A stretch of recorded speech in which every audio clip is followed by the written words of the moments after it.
Bonjour, c'est Japanman et bienvenue dans cette nouvelle figurine review, ça faisait longtemps, qui donc portera sur cette figurine de C18 de Dragon Ball Super. Cette figurine qui est une figurine bande presto de la gamme des figures Colosseum, qui fait également partie de la catégorie des SC Culture, je sais pas trop comment c'est censé se prononcer, S Culture. Vous allez voir le logo tout à l'heure quand je vais vous montrer la boîte de toute façon. Et aussi des Zokai Tenkaichi Budokai 6, quoi que ça veuille dire. Donc voilà, c'est cette figurine que je vais vous présenter aujourd'hui. Cette figurine, vite fait, je vous explique comment je me la suis procurée. Parce qu'il y a une petite histoire, une petite anecdote, quoi que ça vaille. Hein. En fait, cette figurine, pendant longtemps, elle était en... comment dit-on, en exposition dans une vitrine, dans un Auchan où j'allais de temps en temps. Et voilà, souvent quand je la remarquais cette figurine, j'avais pas prévu de l'acheter spécialement parce qu'elle n'était pas donnée, mais non pas qu'elle était chère, mais moi vous savez je suis très radin, donc il faut qu'il y ait une promo ou que ça vaille vraiment le coup. Mais je la remarquais quand même parce que pour ceux qui savent, hein, j'ai une petite collection de figurines C18 qui s'est construite un peu au hasard au début, mais du coup au bout d'un moment j'avais en tête le fait que s'il y a une figurine C18 qui traîne, faut quand même que je la garde à l'œil. Et du coup voilà, j'avais remarqué cette figurine en exposition, mais j'avais pas prévu spécialement de l'acheter. Et un jour, par hasard, je me balade dans les rayons de ce même Auchan, et je vois quoi? Je vois cette exacte figurine dans sa boîte cette fois-ci, en promo. Elle devait coûter une quinzaine d'euros, 16 euros je crois. Et je me dis, ah bah je vais l'acheter. Mais je note, et oui, et je n'ai pas oublié, c'est genre en 2020 que je l'ai acheté cette figurine, si je me fie au chiffre qui a marqué sur la base de données où j'enregistre quelle figurine j'ai. Je l'ai acheté en 2020, et j'ai toujours pas oublié, hein, Auchan, vous avez fait un petit coup un peu fourbe. Parce que moi je savais très bien, comme je vous ai dit, je l'avais remarqué cette figurine. Donc je savais très bien que c'était celle d'exposition. Mais c'était indiqué nulle part. Vous voyez, il avait remis dans la boîte, remis dans le rayon, mis en promo parce que bah, forcément elle se vendait pas. Mais ils ont spécifié nulle part que c'était le modèle d'exposition. Et moi, quand j'ai sorti de la boîte, que je l'ai vu avec de la poussière dessus et tout, j'étais en mode ah ouais, je le savais, j'avais grillé dès le début. Mais par contre, quelqu'un qui aurait acheté cette figurine par hasard comme ça en pensant qu'elle était neuve en boîte, qui peut-être ne souhaitait même pas la déballer, juste la garder en collection, aurait été très déçu et aurait été même un peu entre guillemets arnaqué pour ce que ça vaut. Voilà, ne m'attaquez pas pour diffamation au champ, mais factuellement, vous avez vendu un produit déjà déballé sans le spécifier. Je suis pas sûr que ce soit très correct. Enfin, en tout cas, moi, je trouve pas. Si j'avais pas su à l'avance et que j'avais découvert ça sur le moment, j'aurais vraiment pas été content. Bon, après c'était il y a 3 ans, c'était dans un Auchan en particulier, je me doute que je cherche pas à les dénoncer ou quoi que ce soit, mais c'est ma petite anecdote. Donc moi ça a fait mon bonheur parce que du coup j'étais content de pouvoir avoir cette figurine moins chère, et j'étais un peu content aussi d'avoir grillé que c'était le modèle d'exposition. Mais voilà, faut avouer que ça aurait pu faire le malheur de quelqu'un d'autre en fait. Donc bon, quoi qu'il en soit, c'est donc une figurine de C18, donc la fameuse cyborg de Dragon Ball, ici sous une tenue de Dragon Ball Super, donc c'est plus spécifiquement une figurine Dragon Ball Super, même si je ne sais pas si c'est spécifié sur la boîte. Là j'ai la boîte sous les yeux, je la regarde vite fait, avant de vous la montrer, hein, ne vous en faites pas, je vous la montrerai. Alors je vois aucune mention Dragon Ball Super, donc je suppose que c'est pas considéré comme important. C'est dingue quand même, il y a vraiment genre zéro logo Dragon Ball sur la boîte. Bah, je vais vous la montrer maintenant, vu qu'on en parle. Regardez la boîte, hop. Alors est-ce qu'elle va rentrer dans le cadre? Bon, je fais au mieux, hein. Voilà, comme ça. Donc ouais, vous voyez là la boîte, c'est pas la bonne boîte. Ok, je suis bête, je me suis emmêlé là pinceau. Je voulais vous montrer celle-ci après, j'avais un peu anticipé la suite de la vidéo. Voici la vraie boîte, celle qu'il fallait vous montrer. Donc... Cette boîte, on voit quoi? On voit bien qu'il n'y a aucun logo Dragon Ball ou que ce soit. Ce qui, en vrai, pour une grosse licence comme Dragon Ball, c'est pas si choquant que ça. Je veux dire, la plupart des gens qui seraient intéressés par l'achat de cette figurine savent que c'est une figurine Dragon Ball. Mais maintenant que je le remarque, c'est vrai que c'est un peu spécial, hein. Généralement, il y a toujours le logo de la série ou quoi que ce soit. Ici, il y a zéro spécification, donc voilà. Moi qui m'attendais à ce qu'il soit précis sur le fait que ça vient de Dragon Ball Super, En réalité, c'est pas spécifié, hein. Mais la tenue de cette figurine n'existe que dans Dragon Ball Super à ma connaissance, donc c'est bel et bien une figurine Dragon Ball Super si on veut pinailler. Voilà. Mais en soi, on pourrait dire Dragon Ball pour englober toute la licence, donc quoi qu'il en soit, ça reste une figurine Dragon Ball, hein. Personne va vous embêter si vous dites pas que c'est une figurine Dragon Ball Super, hein. Mais voilà, donc tant qu'on est avec la boîte, on peut la regarder un peu plus en détail. Donc comme je vous l'ai dit, on remarque que c'est une figurine Bande Presto donc de la catégorie des S-Sculptures. Donc qu'est-ce que c'est ça? Voilà, comme je vous ai dit, je sais pas trop comment je suis censé le prononcer. Donc c'est catégorie des sculptures, si je me souviens bien, alors je n'affirme rien, je suis vraiment désolé si je m'emmêle les pinceaux, mais il me semble bien que justement l'idée c'était que c'était des sculpteurs un peu qui proposaient leur version d'un personnage, enfin voilà, qui faisaient leur sculpture d'une figurine, et qui était plus ou moins en compétition ou quelque chose comme ça. Donc en gros c'est vraiment une figurine de sculpteur entre guillemets. C'est un sculpteur qui a proposé cette pose-ci pour ce personnage-ci. Je sais pas à quel point les critères étaient restrictifs, hein, je sais pas à quel point ils ont été libres de faire ce qu'ils voulaient, mais c'est quand même intéressant à noter. C'est une gamme qui a sa petite particularité. Alors après, je vous avoue que du coup il y a plusieurs spécifications, dans le sens où c'est aussi une figurine, donc je ne lis pas le japonais, je vais regarder sur mon téléphone ce que j'avais indiqué, une figurine Zukei Tenkaichi Budokai 6 spécifiquement. Donc bon, le 6 j'avais reconnu, le reste j'arrivais pas trop à lire, je vous avoue. Alors Tenkaichi Budokai, je sais que c'est le nom des tournois dans Dragon Ball. Zukei, je ne sais pas ce que ça veut dire. Donc voilà, si vous le savez, n'hésitez pas à me le dire. Et en plus de ça, c'est aussi une figure Colosseum. Donc je ne sais pas à quoi correspondent toutes ces spécifications. Je ne sais pas qu'est-ce qui est la gamme principale, qu'est-ce qui est la sous-gamme, qu'est-ce qui est juste un label. Vous voyez, moi j'aurais tendance à dire que c'est une figure Colosseum Zukei Tenkaichi Budokai 6 avec un label S-Sculptures. Mais est-ce que en réalité S-Sculptures c'est la gamme et le label, enfin, et genre ça ce serait une sous-catégorie? J'en sais pas vraiment grand chose, je vous avoue. N'hésitez pas à me renseigner si vous êtes un grand connaisseur des classifications et tout, parce que bon, après c'est pas forcément, ça m'étonnerait pas que ce soit pas clair de base en fait, mais vous voyez, je sais pas, si je prends un Amiibo Super Smash Bros, hop, voilà, Amiibo, hop, bah je sais juste que c'est un Amiibo, je peux qualifier cette figurine d'Amiibo. Là je sais pas si je dois dire que c'est une S-Sculpture, si je dois dire que c'est une figure Colosseum, si je dois dire que c'est une Zukei Tenkaichi Budokai 6, voilà, c'est un peu particulier, je sais jamais trop par quel bout prendre ces figurines qui ont trois titres différents, quoi. Dans quelle catégorie je suis censé les ranger, quoi. Voilà. Bon, quoi qu'il en soit, les S-Sculptures, c'est intéressant. Et c'est d'autant plus intéressant pour cette vidéo que je possède d'ores et déjà la figurine dont je vous ai dévoilé la boîte juste avant sans faire exprès. Au moins vous l'aurez vu, comme ça j'ai pas besoin de vous la remontrer. Qui est cette figurine de C18 que j'avais acheté d'occasion un peu avant celle-ci.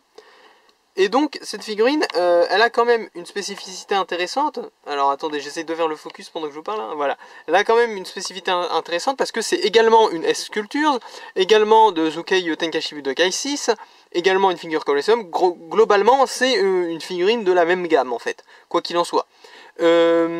Alors, en me renseignant, j'ai cru comprendre que s'il venait pas de la même vague, genre il y avait des histoires de volume 3, volume 4, je sais pas quoi, mais globalement c'est quand même deux figurines du même personnage de la même gamme, donc qui ont tous les deux ce truc d'être fait par un sculpteur.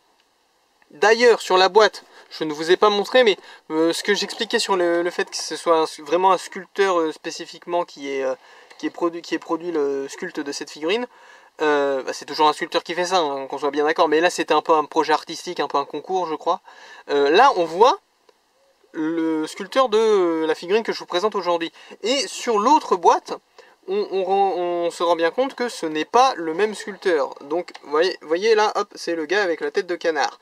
Donc Voilà, il y a vraiment cette volonté dans ces S-Cultures de mettre en avant les sculpteurs, ce qui est pas plus mal, parce qu'en vrai, je veux dire, s'il y a un manga qui vous plaît, bah vous regardez ce que l'auteur a fait d'autre. S'il y a un jeu qui vous plaît, vous regardez ce que les développeurs ont fait d'autre. S'il y a une figurine qui vous plaît, plutôt que de vous contenter au personnage ou même à la gamme, c'est vrai que ça peut être intéressant de se renseigner sur le sculpteur. Donc avoir des gammes qui mettent en avant les sculpteurs comme ça, c'est pas mal. Petit bémol pour nous européens, francophones, qui qui écrivent avec l'alphabet A, B, C, D, E, F, G, quoi. C'est qu'on comprend rien. Donc, vous voyez, ce sculpteur-là, j'ai aucune idée de si je veux le retrouver là, si je voulais retrouver son travail à lui. Alors, à part peut-être en faisant des recherches sur une base de données où il y aurait tout ce qu'il a sculpté. Sinon, le seul truc que je pourrais faire, c'est genre prendre la photo, chercher sur Google Images, rechercher avec cette image, quoi. Parce que je peux pas lire le texte.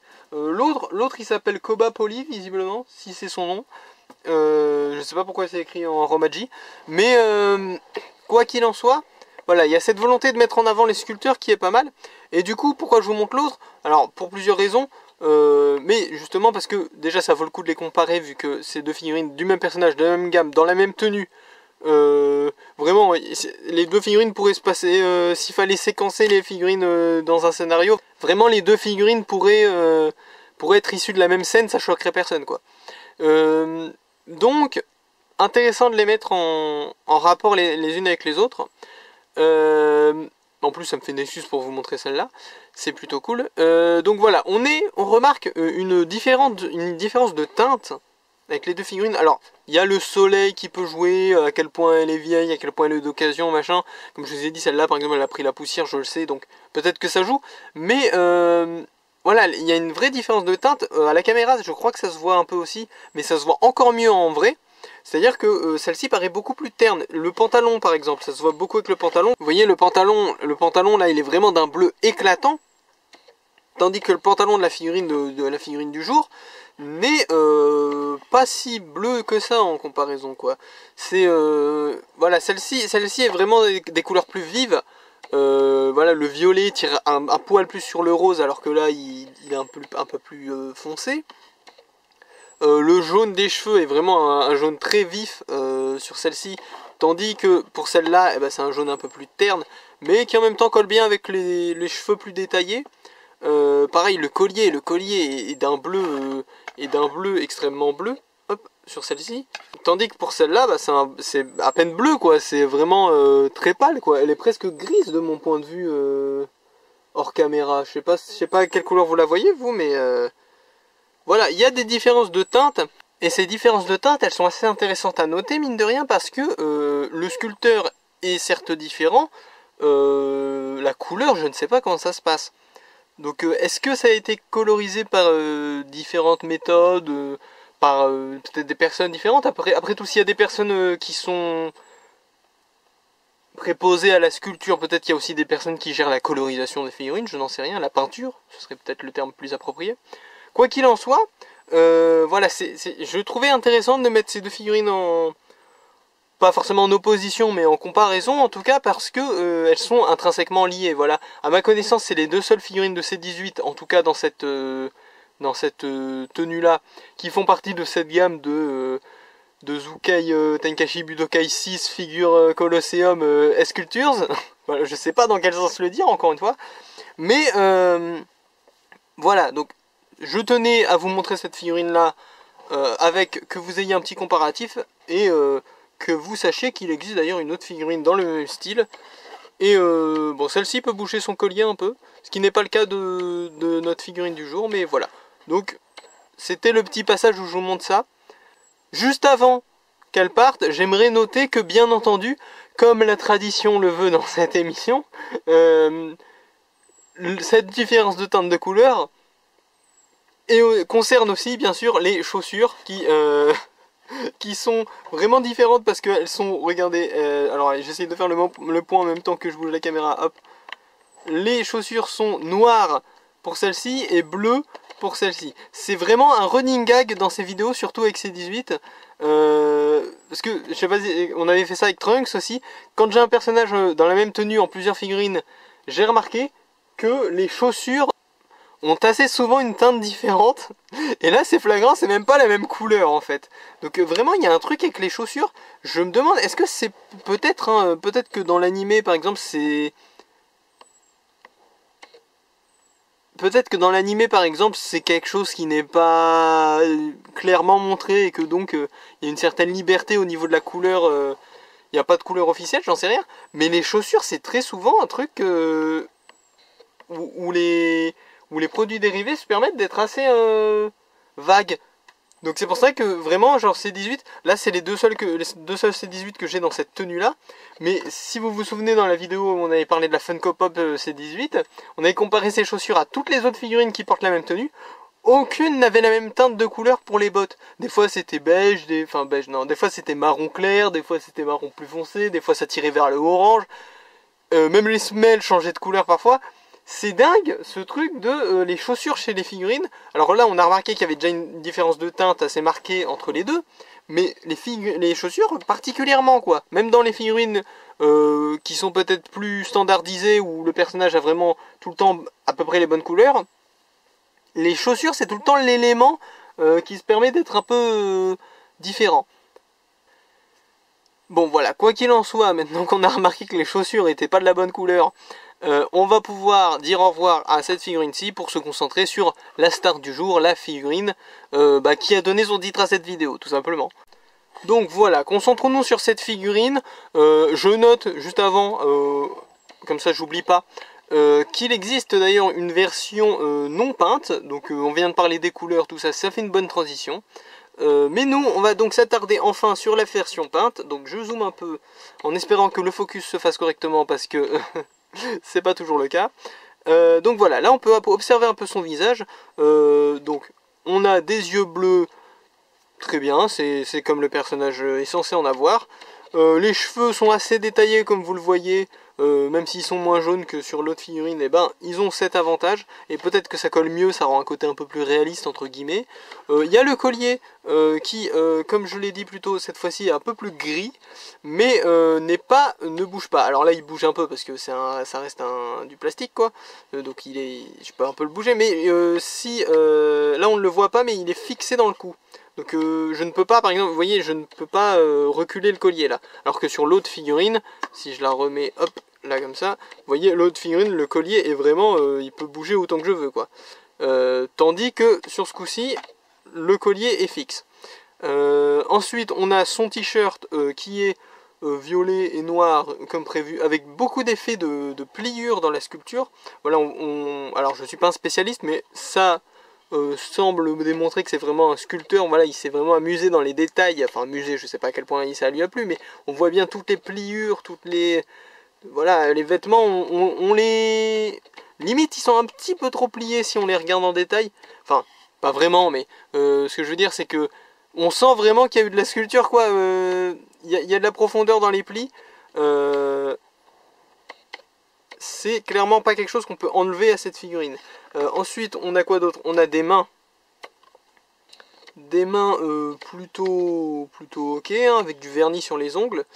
Les mains, voilà, pareil, les pliures des mains et tout. C'est clairement une figurine qui a été sculptée. Après, c'est le cas de beaucoup de figurines. Mais c'est vrai que certains ont un feeling un peu plus plastique. Là, avec tous ces détails, on voit même, je sais pas si vous voyez bien à la caméra, là, il y a genre les tendons, là, on voit, c'est quand même pas mal. En vrai, faut donner ce qui est dû. Les détails sont plutôt bien gérés. Alors après, le vernis, il est peut-être pas parfaitement posé, mais bon, ça c'est plus un truc de peinture, quoi. Vous voyez, des fois, ça fait un peu bizarre. Tu vois que le vernis, il n'est pas exactement posé entièrement sur l'ongle. Bon, ça arrive. Si on se concentre sur l'autre main, qu'est-ce qu'on peut voir? Focus, focus, focus. Voilà, non. Désolé, hein, le focus est capricieux. Allez, focus, focus. Attendez, je me rapproche. Voilà. L'autre main, alors toujours cette sculpture hein, qui est plutôt pas mal. Alors là, on voit un... Je le vois que à la caméra, c'est bizarre. J'ai l'impression qu'on voit un peu une ligne de plastique.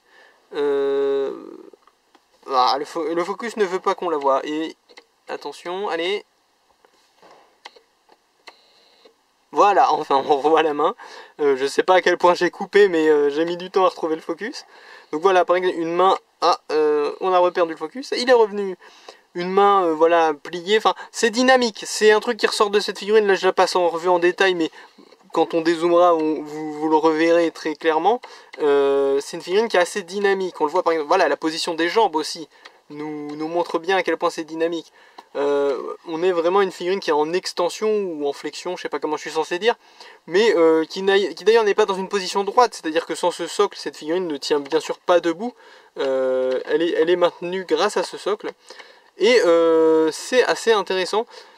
Donc avec un jean, encore une fois, tout en pliure, tout en texture, plutôt bien géré je trouve, le jean rend vraiment pas mal. On a même la pliure, là on voit un peu son dos, donc ça donne un effet de profondeur mine de rien, même si c'est dans le dos, donc on le voit pas trop quand on expose la figurine. Ça nous, voilà, cette profondeur nous laisse, en fait j'aime bien moi quand les figurines nous laissent comprendre que même ce qui n'est pas sculpté dans notre tête doit être là. C'est toujours un point sympathique. J'avais aussi soulevé ça dans la figurine review sur la figurine d'Infinite Stratos par exemple, quand je vous parlais de la robe. Moi j'aime bien quand la figurine est faite de manière à maintenir l'illusion le plus possible. Et donc ce genre de petits détails où tu comprends que ouais bah ils auraient pu juste refermer et puis c'est bon, voilà, on avait moins de peinture à utiliser, moins de peinture beige et puis voilà. Non, là tu comprends que derrière le t-shirt bah il y a son dos. Et c'est un détail qui est un détail, hein. Franchement je le souligne parce que là je suis en train de zoomer sur la figurine dans les moindres détails, mais mine de rien c'est quand même le genre de truc qui te fait dire ah la figurine est bel et bien là, elle est bel et bien tangible, c'est pas juste un bout de plastique qui représente un personnage, c'est vraiment le personnage qui est là dans mon salon sous forme de jouet quoi, enfin de jouet de collection là en l'occurrence, mais vous voyez ce que je veux dire quoi. Ensuite on a ses jambes, on a ses chaussettes, on a ses chaussures qui sont donc noires comme on l'a noté. Et comme je vous disais, c'est voilà, très dynamique, vous voyez les pieds ils sont pas posés à plat là, ils sont vraiment dans des positions très particulières, très dynamiques encore une fois. Le dynamisme on va le constater une fois de plus en dézoomant. Voilà, la pose là c'est le premier truc que j'aurais dû dire, mais bon vu que j'avais des tonnes de trucs à dire je me suis un peu perdu, mais on le voit là, cette figurine est extrêmement dynamique, c'est le principe, c'est vraiment, à mon avis c'était l'idée du sculpteur quand il a dû faire cette figurine, de faire une figurine qui a un mouvement. Là on imagine très bien l'explosion qu'elle est en train d'éviter. Je crois qu'en plus cette figurine est tirée genre de l'arc de la bataille entre les univers, là le tournoi entre les univers. J'imagine très bien la scène, même si je ne suis pas sûr de l'avoir vue, je l'imagine très bien. Vraiment là, l'explosion qu'elle est en train d'éviter, elle est palpable presque, tellement la figurine est dynamique, tellement on sent son mouvement de recul, voilà, elle est en train de combattre un ennemi ou d'éviter une attaque, ça c'est palpable tellement le mouvement est dynamique. Ce qui est plutôt une prouesse sur une figurine très statique au final. C'est même pas une figurine articulée ou quoi que ce soit pour le coup, c'est une figurine qui est vraiment dans une pose et qui justement se met au service de cette pose à fond. Voilà, c'est un des avantages des figurines non articulées d'ailleurs. Parce que les figurines articulées, il y a toujours cette problématique de devoir faire en sorte qu'elles rentrent bien dans le plus de poses possible, sans pour autant trop trahir son esthétique pour avoir des joints polyvalents au niveau des mains, au niveau des coudes, au niveau des genoux. Voilà, il y a tout un truc de compromis à faire pour les figurines articulées. Pour le coup, on n'a pas trop à faire ça pour les figurines statiques comme celle-ci. On se retrouve vraiment avec un personnage dans une pose bien définie, mais qui du coup se permet le luxe d'être très dynamique et très ancré dans sa pose, sans aucun compromis. Alors bien sûr il y a des compromis techniques, comme vous le voyez peut-être, vous voyez pas trop à la caméra, je zoome, hop. Voilà, là par exemple les cheveux, il y a une très claire ligne de... J'appelais ça une ligne de plastique tout à l'heure, je ne sais pas comment c'est censé s'appeler. Vous voyez, il y a une ligne là, on sent qu'il y a une jointure qui a été faite à un moment donné, au moment de la production de la figurine, au niveau des cheveux. Mais bon, après, il y a toujours des contraintes techniques auxquelles... voilà, bon, peut-être que s'ils avaient passé 10 ans de plus sur la figurine, il y avait moyen de passer outre, mais il faut être réaliste aussi. Donc ensuite, on va pouvoir jeter un coup d'œil au socle. Alors le socle, c'est quoi? C'est une plateforme standard, donc socle habituel, hein, c'est pas... vous avez déjà vu des socles, c'est pas du nouveau quoi, il n'y a rien de spécial, mais qui est surmonté. Alors attendez, j'essaye de focus encore une fois, hein.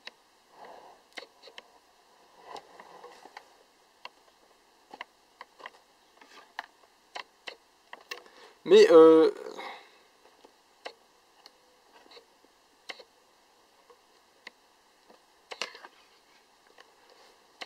cette plateforme, elle est surmontée, en plus de son picot habituel pour mettre les pieds. Hein. Donc en l'occurrence ce pied-ci qui se place dans le picot. Hop. Alors attendez, j'essaie de le faire à travers la caméra, donc c'est un peu plus compliqué.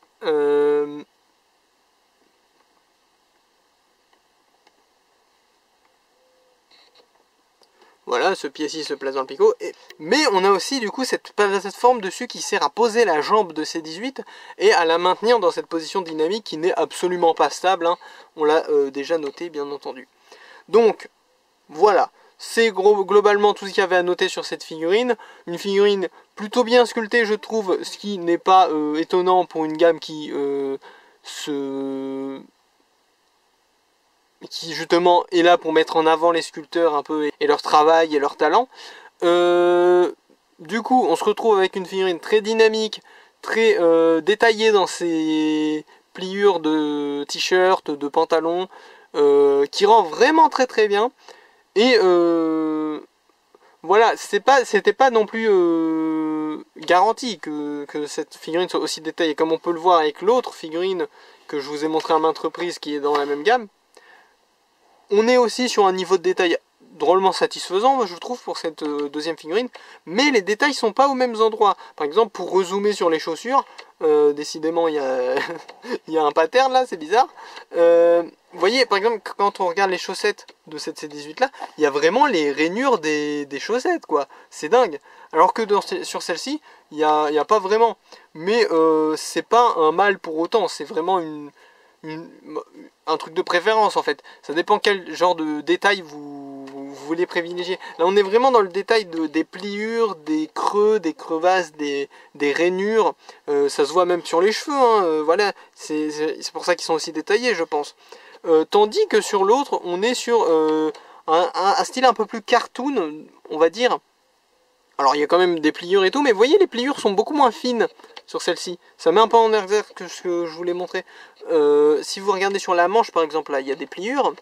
Mais ces pliures sur la manche c'est vraiment des tac-tac. Vous voyez, c'est des pop-pof, pof-pof, c'est des petits pics. Enfin, petits pics façon de parler, vous avez compris. C'est vraiment des pliures volumineuses quoi.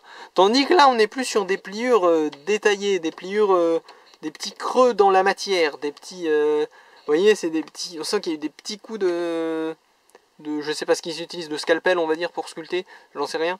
Voilà, c'est une figurine qui a sa particularité, qui a son charme. Voilà. C'est encore une fois, ça dépend ce que vous préférez, mais on peut pas lui enlever qu'elle est plutôt bien faite. Voilà. Donc c'était la figurine C18 de Bande Presto du coup qui est je vais devoir le redire, donc c'est une Zukei Tenkaichi Budokai 6 S-Cultures figure Colosseum. Je ne sais pas qu'est-ce qui est important, qu'est-ce qui n'est pas important dans cette dénomination. J'espère que vous avez aimé découvrir cette figurine avec moi. Et n'hésitez pas à me dire ce que vous en pensez, laquelle des deux vous préférez. Parce que je ne sais pas, du coup, je ne suis pas très au fait de en quoi ça consistait exactement cette histoire de sculpteur. Mais j'ai cru comprendre à un moment dans le procédé qu'il y avait une sorte de concours. Alors est-ce que c'était un concours pour savoir qui pouvait sortir sa figurine, ou est-ce que c'était une sorte de concours pour savoir parmi les figurines sorties laquelle était la meilleure? Si c'est ça, ça signifierait que les deux figurines ont bel et bien été en compétition à un moment, mais je n'en sais rien. Quoi qu'il en soit, si vous avez des renseignements, n'hésitez pas à nous renseigner dans les commentaires. C'est toujours cool d'avoir des infos quand on sait pas trop. Voilà, moi je me contente d'acheter la figurine parce qu'elle me plaît, et ensuite je vous la présente en vous donnant toutes les informations que j'ai à ma disposition, mais je suis loin d'être un expert. Donc vraiment n'hésitez pas à donner des compléments d'information ou à donner votre avis sur la figurine si vous l'avez également ou si vous ne l'avez pas et que vous venez de la découvrir. C'était Japanman, je vous dis à plus.